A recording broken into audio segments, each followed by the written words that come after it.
Varicose veins కి సరైన చికిత్స కోసం సంప్రదించండి ఎవిస్ హాస్పిటల్. నమస్తే రమగారు. నమస్తే జయ. రమగారు, జనరల్గా ఇప్పుడు మీరు మంచి చీర కట్టుకున్నారనుకోండి, ఎక్కడా అని అడుగుతా, మీరు పలానా షాప్ అని చెప్పగానే కొంచెం దగ్గరలో ఉన్నా లేదా ఏదైనా అకేషన్ ఉన్నా లేకపోయినా వెంటనే వెళ్ళిపోయి ఇలాంటిదే కొనేసుకోవాలి నచ్చితే, ఇదే కలర్ కానీ లేకపోతే వేరే కలర్ సేమ్ ప్యాటర్న్ అని ఉంటుంది. కొన్ని రోజుల్లో మనం ఏం చేస్తాం, కొన్ని రోజుల్లో ఏముందిలేండి, ఈ మధ్యకాలంలో ప్రతి షాపు ఏదో ఒక ఆఫర్, ప్రతి నెల ఏదో ఒకటి, ఆషాఢం సేల్ అని, కార్తీక మాసం సేల్ అని, శ్రావణం సేల్ అని చెప్పేసి డిస్కౌంట్లు, 15th సేల్ కూడా ఉంటుందిగా, 50% కేజీ చీరలని, ఇట్లా రకరకాల యాడ్స్ అన్ని అట్రాక్ట్ చేసేస్తూ ఉంటాయి. వెళ్ళేద్దాం, కొనేద్దాం, తీసేసుకుందాం అనేసి కదా.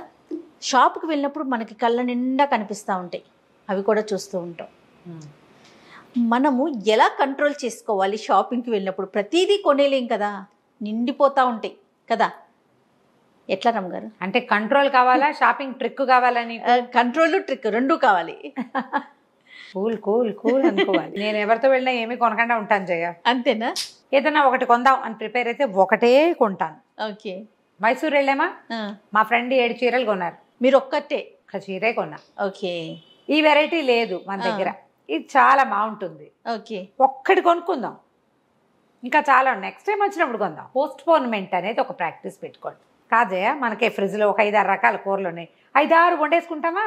చాలా జాగ్రత్తగా వారం మొత్తానికి సర్దేస్తాం. ప్లాన్ ఎలా చేస్తాము? ముందు వాడిపోయే వాటిని ప్రయారిటైజ్ చేస్తాం, వాడిపోయే వాటిని ముందు, ఎక్కువ రోజులు ఉంటే బాగుండని వాటిని ముందు చేసేస్తాం, దుంపలు గింపలు చివరికి పెట్టుకుంటాం. అంతే. మళ్ళీ ఫ్రిడ్జ్ అంతా వెతికి ఓ క్యారెట్, ఓ 4 బీన్స్, ఓ ఆలు ఉంటే వాటితో బిర్యానీ చేసుకుంటాం. ప్రయారిటైజ్ చేస్తాం చూడు. అవునండి. అవునా? 3 పాల ప్యాకెట్లు ఉన్నాయి, ఇవాళది, నిన్నటిది, మొన్నటిది. ముందు ఏది వాడాలి? మొన్నటిది కదా, మొన్నటిది ముందు వాడేయాలి. డేట్లు చూసుకోవాలి. అంతే. వీటన్నిటిని మనం ప్రయారిటైజ్ ప్రకారము, డేట్ల ప్రకారము ప్లానింగ్తో చేస్తామా? షాపింగ్ కూడా ఎప్పుడు ప్లానింగ్ తోటే చేయాలి. అది టెంప్ట్ అయిపోయే విషయం కదా రమ్మగారు. టెంప్ట్ అయిపోయేది, కానీ నీకు టెంప్టేషన్ చెప్తున్నా కదా జయ, ఒక్కసారి ప్రయారిటీస్ మీదకి దృష్టి పోనిస్తే లైఫ్ చాలా బాగుంటుంది. మీరు గ్రహించండి, గమనించండి దీన్ని. ప్రయారిటైజ్గా ఉంటాం మనం జనరల్గా. మనం ఎవరు సహాయం చేశారు, ఎవరో ఒకళ్ళు మనకి అనుకో, వాళ్ళు మన ఇంటికి వచ్చారు, మనకి ఇంకో వేరే పని ఉంది, మన ప్రయారిటీ పని, వీళ్ళని హర్ట్ చేయకూడదు అని అనుకున్నాం అనుకో, పని పాడవుతుంది. వీళ్ళు ఎవ్రీ టైము సాటిస్ఫై చేస్తున్నా అలాగే ఉంటుంది. అది చక్కగా చెప్పటం, ఇలా ఉంది సమస్య, లేకపోతే నేను మీ దగ్గరే ఉండేదాన్ని అని చెప్తాం కదా. అవును కదా. అక్కడికి వెళ్ళాలంటే వీళ్ళకి ఏం చెప్పాలి? వీళ్ళు వచ్చారు, ఎందుకు వచ్చారు మీరు అని అడగం, ఏమంటాము? ఇలా వచ్చింది, మీరంటే నాకు ఎంతో ప్రీతి, మీరు ఎప్పుడు వచ్చినా మీతో స్పెండ్ చేయాలని ఉంటుంది, ఏంటో ఇలా వచ్చేసిందని 2-3 సార్లు ముద్దుగా మాట్లాడి మర్యాదగా వెళ్ళిపోతామా? వెళ్ళిపోతాం కదా. అదే పని మనం షాపింగ్లో పెట్టుకోవాలి. మీ బుద్ధిని అలా అలవర్చుకోండి. దానివల్ల మీకు చాలా విషయాల్లో, హేస్టీగా నిర్ణయాలు తీసుకునే విషయంలో కానీ, షాపింగ్లు కానీ, వస్తువులు పాడవటం కానీ, డబ్బు వేస్టేజ్ కానీ, ట్రిప్స్లో కానీ, ఎవరికైనా ఇచ్చి పుచ్చుకోవటాల్లో కానీ, పెట్టుపోతల్లో కానీ, ఈ ప్లాను ఎప్పుడు వర్కౌట్ అవుతుంది. షాపింగ్కి వెళ్ళాం, ఓ 100 చూసాం, లేనిది ఒకటి కొందాం అనుకోండి, మనకి లేని రంగు, మనకి లేని ప్యాటర్ను, మనకి అంతే, అదొకటి ఇదొకటి కొనుక్కుందాం అనుకోవద్దు. మీరు సంవత్సరానికి ఇన్ని బట్టలు కొనుక్కోవడానికి 1 డజన్ చీరలు, కట్టుడు చీరలు లేవని కొనుక్కుంటారు చాలామంది. ఒక 6-8 కొందలుచుకున్నావు అనుకో, 8తో పాటు ఇంకో 2-10 కొనుక్కోవచ్చు. నువ్వు 1 కొనడానికి వెళ్ళి 4 కొనొచ్చునా? చేయకుంది కదా. ఒక పెరుగన్న ఒక ముద్ద ఎక్కువైతే తింటావు, 4 తింటావా? ఏ మరి వామిటింగ్ చేసుకుంటాం అనుకుంటాం. ఇక్కడ కూడా అలాగే ఆ ట్రిక్ ఫాలో అవ్వాలి. ఇది పెట్టుకోవాలి మనసులో మనం. నేను ఏమంటారు దాన్ని, బనానా పిచ్ హ్యాండ్లూమ్ శారీ తెచ్చుకున్నా. ఈసారి అది కట్టినప్పుడు ఇది మైసూర్ చీర అని చెప్తా నీకు. చెప్పండి. నేను ఆ ఒక్కటే ఎందుకు కొన్నానో అప్పుడు అర్థమవుతుంది నీకు. ఖరీదు పెట్టాం, రేర్ వెరైటీ, మన దగ్గర అస్సలు లేదు, మన వైపు అస్సలు దొరకదు. ఇలా పెట్టుకోవాలి, అప్పుడు కొంచెం షాపింగ్ ఎప్పుడు కంట్రోల్ అవుతుంది.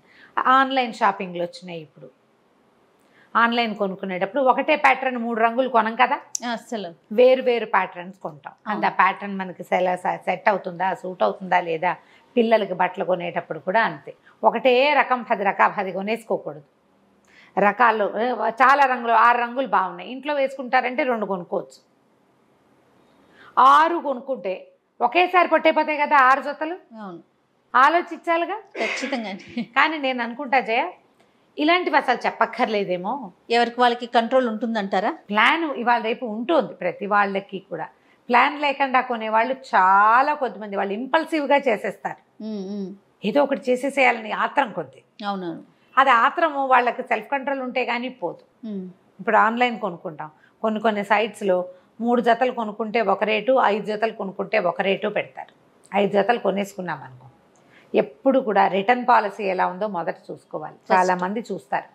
ఏమైనా కూపన్స్ ఉన్నాయో చూసుకోవాలి, ఇంకా ఎక్స్ట్రా డిస్కౌంట్స్ ఏమైనా వస్తాయేమో చూసుకోవాలి, మనం క్రెడిట్ కార్డుతో కొంటే ఏమొస్తాయో చూసుకోవాలి. ఇవి ఏంటంటే ఆన్లైన్ షాపింగ్ ట్రిక్స్.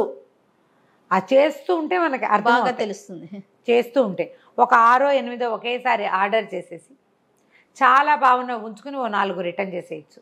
6 కొనటం వల్ల మనకి రేట్ తగ్గుతుంది కదా. 4 రిటర్న్ చేసినా అదే డబ్బుల్లో మనం మెల్లిగా కొనుక్కోవచ్చు. ఆ డబ్బులు వాడి దగ్గర ఉంటాయి.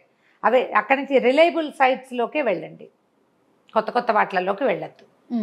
ప్రతి చోట కొనేసుకోకూడదు. ఎక్కువ డిస్కౌంట్స్ కూడా మొగ్గు చూపకూడదు. అంటే డిస్కౌంట్స్లో చూడండి, అవి ఏంటంటే ప్రాచుర్యంలో ఉన్న బ్రాండ్స్. ఆన్లైన్ అయితే ఓకే, నేను అనేది ఆఫ్లైన్లో మామూలుగా మనం షాపులకు వెళ్ళేటప్పుడు. ఆఫ్లైన్లో డిస్కౌంట్ అంటే ఖచ్చితంగా చిలువలో తూట్లో ఏవో ఉంటాయి.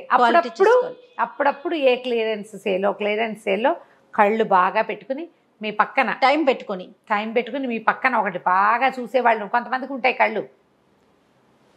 మేము ఒక జత దుద్దులు చేయించారు మా ఫ్రెండ్ ఎవరో, చేయించి ఎవరికైనా ఇచ్చేస్తాను, ఇవి నాకు సెట్ అవ్వలేదు అన్నారు. మా కజిన్ వచ్చింది, అది మంచి కళ్ళు, దానికి చూపించగానే ఒకటి చిన్నది ఒకటి పెద్దది చేశాడే అది. నేను 3 రోజుల నుంచి చూసా, 3 సార్లు పెట్టుకున్నా. నాకు తెలియలా, నేను అబ్జర్వ్ చేయలే. అది కనిపెట్టింది, సైజ్ తేడా ఉంది, అది కొంచెం ఒక రవ్వ పెద్దది, ఇది ఒక రవ్వ చిన్నది. చెవులకు పెట్టుకుంటే కనపడవనుకో, ఈవిడ అందుకే మానేసి అమ్మేస్తున్నట్టుంది అని. ఏదైనా గాజులు అవి తీసుకుంటే ఎక్కడైనా ఒక పువ్వు లేదనుకోస్తే పువ్వు లేదే అని టక్కిమని చెప్తుంది. అలా కళ్ళున్న ఫ్రెండ్స్ ఎవరైనా ఉంటే వాళ్ళంతా బాగా ఫ్రెండ్షిప్ చేయండి మీరు. షాపింగ్ ట్రిక్కుల్లో ఇదొకటి. ఓకే, తర్వాత షాపింగ్కి మీరు తోడు తీసుకెళ్ళేటప్పుడు నాలాగా ఏమీ కొనుక్కోకుండా అన్నీ చూసే వాళ్ళని తీసుకెళ్ళండి. చాలా తక్కువ చేయా, నేను షాపింగ్ తక్కువ వెళ్తా. నేను వెళ్ళినప్పుడు కొనుక్కుంటాను. నేను ఒక 1 డజన్ చీరలు కొనదలుచుకున్నాను అనుకో, డ్రెస్ మెటీరియల్ కొంటాను చేయా. డ్రెస్ మెటీరియల్ అవే నైటీలకి, టాప్స్కి, బాటమ్స్కి అలా అప్పుడు 15, 20, 18, 30 కొనేస్తా. అసలు నేను అని కొన్నానా అంటావు నువ్వు, అని కొనేస్తా. కొనడానికే వెళ్ళినప్పుడు బ్లౌజ్ మెటీరియల్స్ 10, 12 కొంటాను. డ్రెస్ మెటీరియల్స్ 4 బాటంలు, 4 టాపులు, ఎవరికైనా పిల్లలకి గిఫ్ట్ చేయడానికి అలా కూడా కొంటాను. ఫిక్స్ అయిపోయి వెళ్తేనే కొనుక్కుంటారు. ఎస్, ఇది ప్రాక్టీస్ పెట్టుకోండి. ఇది నా ట్రిక్. అదంతా మీ చాయిస్, ఫాలో అవుతారో లేదో నేను చెప్తున్నా కదా మీ గురించి. నేను ఎవరితోటైనా వెళ్ళినప్పుడు నా దగ్గర ఎక్స్ట్రా డబ్బు ఉంటేనే ఏదో ఒకటి తీసుకుందాలే అన్న ఫీలింగ్ ఉంటేనే తీసుకుంటా. ఆ ఫీల్ కూడా లేకపోతే నేను ఏమీ చేయను. నల్లికి పట్టు చీరలు చూడు, క్రీములు చూడు, క్రేపులు చూడు, కొన్ని నా మీద వేసుకుని కూడా చూపిస్తా, కానీ నేను తీసుకోను. టెంప్ట్గారు నేర్చుకున్నాను నేను దాన్ని. ఎలా నేర్చుకున్నారు అమ్మగారు? By control, self control. ఇంకా అంతకంటే గురువులు ఉండరా? గురువు నేనే గురువు. సెల్ఫ్ కంట్రోల్ మనకి ఇప్పుడు అక్కర్లేదు, అంతే. కానీ నేనేం చేస్తానంటే ఉన్న రంగులే కొనుక్కుంటూ ఉంటాను చేయని. అవును రమ్మగారు, నిజంగా నేను కూడా నోటీస్ చేశాను. నాకు కొత్త కలర్లకు వెళ్ళను, నా చాయిస్. నేనేంటంటే కొత్త రంగులు, ఇప్పుడు బ్లూస్ అవి ఉంటాయి. మా ఇంట్లో ఒక ఫిక్స్ ఉంది, ఈ రంగులు పెద్దకవి, ఈ రంగులు ఆండకవి, విజకవి అట్లా ఉంటాయి. ఇది సుందు రంగు, అది నేను కట్టుకోకూడదు. అలా ఉంటాయి అన్నమాట. ముందు నుంచి మా బట్టలు కొనేటప్పుడు మా పెద్దకే ఫిక్స్ చేసిందో ఏమిటో అనుకుంటా నేను. నాకు కొనే రంగులు వేరు, దానికి కొనే రంగులు వేరు, అట్లా కొనేది. ఆ బుర్రలో ఫిక్స్ అయ్యి ఉందో ఏమో కానీ నేను ఒక 6-7 రంగుల్లోనే ఉంటాను. వాటి చుట్టే తిరుగుతారు. వాటి చుట్టా తిరుగుతా. ఏదైనా కొత్త రంగులో నాకు నేను బాగుండను అనుకుంటారు మీరు. అలా నేను అలా అనుకుంటాను. నాకు నచ్చద్దు, నువ్వు చెప్తావు అబ్బా నాకు ఈ చీర నచ్చదని చెప్తే నువ్వు భలే బాగుంది అంటావు. అవును, చాలా బాగుంది, మీ మీద బాగుంది అని చెప్తావు. స్క్రీన్లో ఇంకా బాగుందని చెప్తావు కానీ నేను జనరల్గా నేనే అవన్నీ ఎవరైనా నాకు నచ్చదు. నేను ఒక 6-7 రంగుల్లోనే ఉంటాను. మీ పద్ధతి, మీకు కొత్తవి ట్రై చేయాలని ఉంటే ట్రై చేయండి. ఎవరినైనా ఒక మంచి ఏమంటారు క్రిటిక్ని మీతో ఉంచుకోండి. ఫ్రెండ్స్లో క్రిటిక్స్ ఉండాలి. నీకు సూట్ అయింది, రంగు బాగుంది కానీ నీకు బాగోలేదు అని చెప్పేవాళ్ళు. ఈ ప్యాటర్న్ నీకు సెట్ కాలని, నీ షోల్డర్స్ వేరేగా కనపడుతున్నాయి, షేప్ బాగోలేదు, అలా చెప్పే ఫ్రెండ్స్ని ఉంచుకోండి. సూపర్. నెక్స్ట్ ఇప్పుడు అలాంటి ఫ్రెండ్స్ కోసం సర్చ్ చేయాలి అందరూ. మీరు దానికోసం ఏం చేయాలి? మానవ సంబంధాలు పెంచుకోవాలి. ఇలా ట్రై చేసి చూడండి. షాపింగ్ టెక్నిక్ ఏముంది? ఎక్కడికైనా వెళ్ళేటప్పుడు బ్యాగ్ పట్టుకెళ్ళటం, కార్డ్స్ సరిగ్గా చూసుకోవటం, మనం ఇంత అమౌంట్ అని పెట్టుకుని ఆ అమౌంట్లోనే కొనుక్కోవటం. ఎస్, అవును. కొనుక్కోవచ్చు, బజార్ వెళ్తాం, ఒక ఇంత అమౌంట్ అని పెట్టుకోండి, అందులోనే షాపింగ్ చేయాలని పెట్టుకోండి. ఇలా గనక ప్లాన్ చేస్తే మీ షాపింగ్ టెక్నికల్ షాపింగ్ అవుతుంది. అప్పుడు నేను అలాగే చేస్తున్నా జయ. ఇప్పటికీ నేను ఈ 6 ఏళ్ల నుంచి నన్ను ఎన్ని చీరల్లోనో చూశారు జనం. అవును, అవునా? అవును. కొన్ని ఎక్కువ భాగం నావి, తక్కువ భాగం మా అక్కయ్యలవి అయినప్పటికీ నేను ఏదైనా చీర కొన్నా వైజ్గా కొంటాను. తెలివి తక్కువగా చేసే షాపింగ్లు నేను కొంచెం తక్కువే చేస్తాను. క్లారిటీతో చేసుకుంటారు. క్లారిటీ ఇక ఆన్ స్క్రీన్కి వచ్చాక చూసి చేసుకోవాల్సిన చేసుకోవాల్సి పరిస్థితి. వస్తుంది. ఇప్పుడు ఇవి కొనకూడదు, ఈ రకమైన కాంబినేషన్స్ కొనకూడదు, అలా తెలుస్తుంది కదా. అవును. అంతే. రైట్. థ్యాంక్ యూ రామ్ గారు. నమస్తే. నమస్తే చెయ్యి.